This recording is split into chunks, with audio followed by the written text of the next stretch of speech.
Look at Lisa. My God. She's like a mummy. No tears, no words. Is she even breathing? I'm worried that she's losing her mind. I know. The other woman covered her face and started to sob. Did they find the fool who did it? There was no need.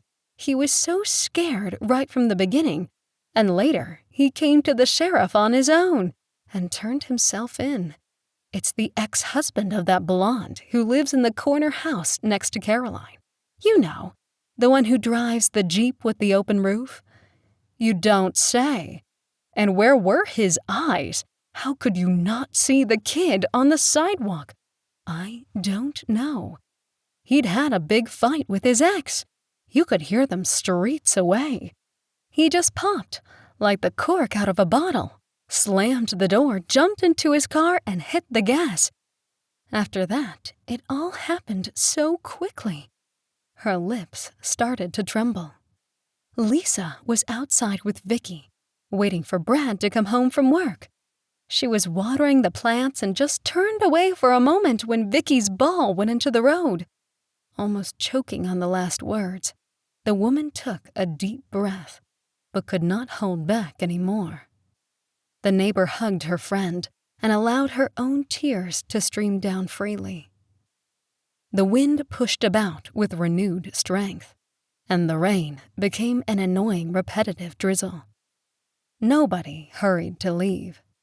Those who had already spoken to the heartbroken parents broke into small groups, trying to decide who would go on to the cemetery and who would go straight to the Pattersons' house to set up food for the wake. Some collected money.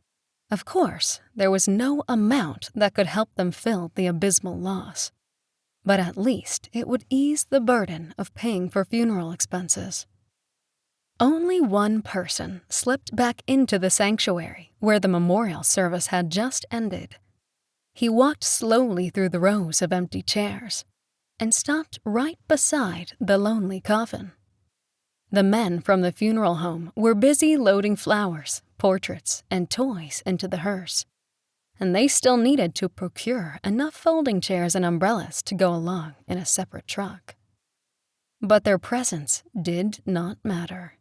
He would have just enough time, 20 or 30 seconds. He did not need any more than that. Cautiously and silently, he lifted the coffin lid and looked upon the porcelain face of the lifeless girl. He gently stroked her golden hair, touched her forehead lightly, and moved his fingers along the stone-cold cheeks as though admiring a statue. He remembered how when she smiled, those same cheeks boasted such cute dimples.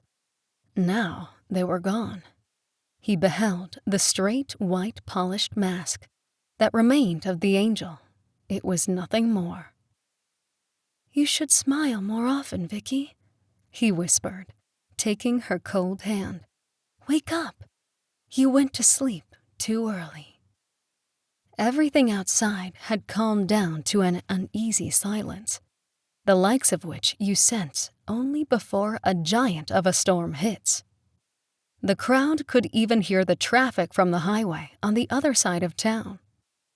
There was no longer any wind or rain, and the sound of chirping birds and whispering of mourners was muted by the deafening silence.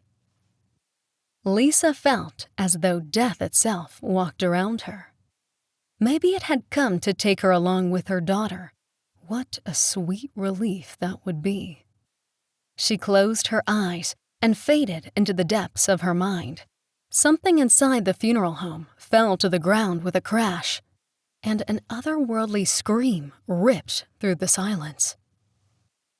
One of the funeral ushers ran outside from a side door, looking like he was trying to escape a fire.